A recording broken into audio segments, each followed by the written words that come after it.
Chloe, and I'll be performing the monologue Pretty Theft from the play Pretty Theft by Adam Sienkiewicz and the monologue Dog Anxiety. These pieces do not contain any asterisks. Without further ado, I proudly represent Troupe 6529. I know you're probably mad at me for leaving before the funeral, but I just can't do it. My whole body itches and it won't stop until I get into a car and I can't see this house or this town or this city out the rearview window. This way is better. This way I can come home from my trip and go straight to school, and you won't have to look at me or think about me. You can tell people that you have a daughter, but you won't have to talk to me on the phone or see me on the couch. I'll be a no-maintenance daughter, just like you always wanted. I'm going to go now. I know someday you'll want to talk to me again.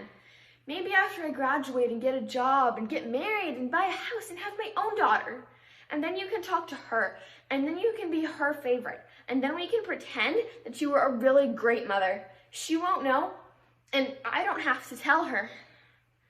But now I'm going to get on the road and push you out of my mind, and I probably won't think of you until I get to the Grand Canyon or some other fairly good canyon. And then maybe I'll cry in front of the mammoth orange hole in the ground, or maybe I'll smile because it's so beautiful and I'm free and windswept. But first, I'm going to get into Susie's mom's car and we'll drive it until there's just drops left in the tank. And as we cross the border into Massachusetts, we'll roll into the first gas station we see, and I'll buy orange soda and ding-dongs, and I'll bite into the first one sitting on the hood, watching the car slurp up gas. And then I'll get into the driver's seat and I'll put my foot on the accelerator until I can't keep my eyes open anymore. So then we'll pull over and we'll close our eyes and sleep until 3 a.m. when we're awoken by separate but equally terrible nightmares. She asked me to watch her puppy Oscar. I say sure. I mean, how bad could it be to watch an innocent, harmless, cute little puppy? Right? Right? Wrong. It was a nightmare if there ever was one. Look at me. Do you see the bags under my eyes?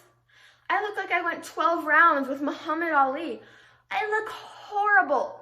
And she tells me like it's no big deal. She says, Zara, would you mind watching my puppy for 3 days?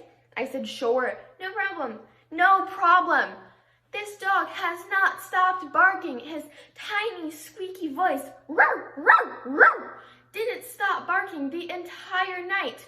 Roar, roar, roar, like a wolf howling in the night.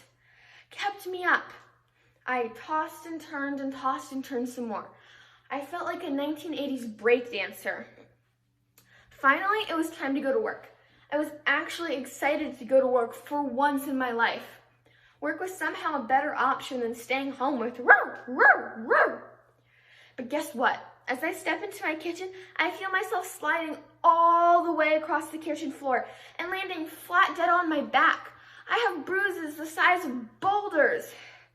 Dog pee-pee. Yeah.